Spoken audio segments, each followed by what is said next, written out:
बताइए, चोर चोर हल्ला कर रहा है। कई दर्जन केस भ्रष्टाचार का जिन पार्टियों पर, जिन नेताओं पर चल रहा है, किसी में संघर्ष करने की सब सुविधा भोगी है। जो संघर्ष से पैदा लेता है वो संघर्ष करता है। अच्छा, ये बताइए कि वो है क्या कि उनका चुनौती स्वीकार किया जाए। नमस्कार, मेरा नाम आलोक है। आप लाइव स्ट्रीम देख रहे हैं। क्या बीजेपी के नेताओं के पास कोई जवाब नहीं है बढ़ती हुई महंगाई पर, भ्रष्टाचार पर, बेरोजगारी पर?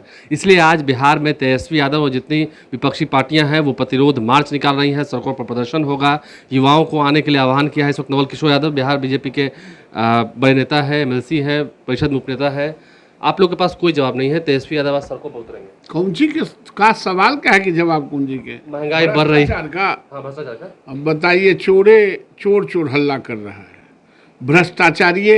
भ्रष्टाचार के खिलाफ बात कर रहा है, जिसपे कई दर्जन केस भ्रष्टाचार का जिन पार्टियों पर, जिन नेताओं पर चल रहा है, आना जाना लगा हुआ है, वही भ्रष्टाचार की बात करते हैं। अपने परिवार को रोजगार पाने के लिए प्रयास करने वाला आदमी दूसरा के रोजगार की बात करता है, तो ये एक बड़ी हास्य है। और कोई काम नहीं है तो चलो यही बहाने करके कुछ इंटरटेनमेंट कर लेना है। विपक्ष है तो सड़कों पर संघर्ष करेंगे भाई। कहाँ संघर्ष करता है? संघर्ष नेता करता है। ये लोग नेता थोड़े है। किसी में संघर्ष करने की सब सुविधा भोगी है। संघर्ष करने की क्षमता है ही नहीं। जो संघर्ष से पैदा लेता है वो संघर्ष करता है। वो जो सोने की कटोरी लेके पैदा लेता है वो संघर्ष नहीं कर सकता। उस दिन तेजस्वी यादव कहे थे, बीजेपी को खुली चुनौती दे रहे थे कि बीजेपी में इतना हिम्मत कहाँ कि मेरी चुनौती को स्वीकार कर सके और अकेले अकेले आके लड़ सके। नहीं, उनकर चुनौती है भी बड़ा। उनकर चुनौती को स्वीकार। अच्छा, ये बताइए कि वो है क्या कि उनका चुनौती स्वीकार किया जाए। नेता प्रतिपक्ष है। नेता प्रतिपक्ष भारतीय जनता पार्टी खाली नेता प्रतिपक्ष भर है। उस चुनौती क्या है जिसका हम स्वीकार, जिसको 4 लाइन स्टेज पर भी एक्सप्लेन नहीं करने आता हो, उसका चुनौती क्या भारतीय जनता पार्टी स्वीकार करेगी? मतलब आप लोग लगता है कि संघर्ष से, इस प्रतिरोध मार्च से बीजेपी पर कोई असर नहीं पड़ने वाला है? बीजेपी पर क्या असर पड़ेगा? बीजेपी देश में और पूरे दुनिया में नरेंद्र मोदी के नेतृत्व में आज जो डंका बज रहे हैं, जो विकास की गति बढ़ा है, जो पूरे भारत आज एक विकासवान और उसका जो शौर्य है पूरे दुनिया पर असर कर रहा है, वो कभी इस देश को आज़ादी के बाद अवसर नहीं मिला था। इसलिए ये सब छोटे मोटे लोगों को क्या नोटिस लेना। अच्छा, ये बीजेपी इन दिनों बिहार में डूबते हुए जहाज के साथ क्यों है?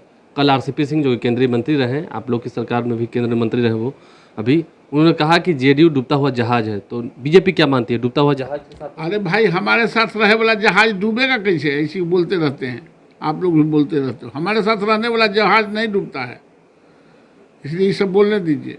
नहीं तो लेकिन ये बात तो तय है ना, कल उन्होंने एक बड़ी बात कह दी कि नीतीश कुमार के मन में है वो प्रधानमंत्री बने, 7 जन्मों में भी नहीं बन पाएंगे।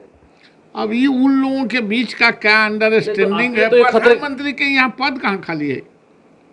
प्रधानमंत्री के पद खाली है, क्यों बनना चाहेंगे? वो समझदार नहीं हैं, वो सब समझते हैं। वो हम लोगों के साथ ऐसे ही थोड़े प्रधानमंत्री। चुनौती तो है ना कि हाँ वो प्रधानमंत्री बनना चाहते हैं, ये बातें। अच्छा, तू प्रधानमंत्री नहीं बनना चाहोगे? हम नहीं चाहेंगे। कौन नहीं चाहता? अगर मिल जाए तो क्या ना बन जाएगा। लेकिन यहाँ तो पद खाली नहीं है प्रधानमंत्री का। तो ये सब बकवास की बात है। 2034 तक कोई प्रधानमंत्री का पद खाली नहीं है।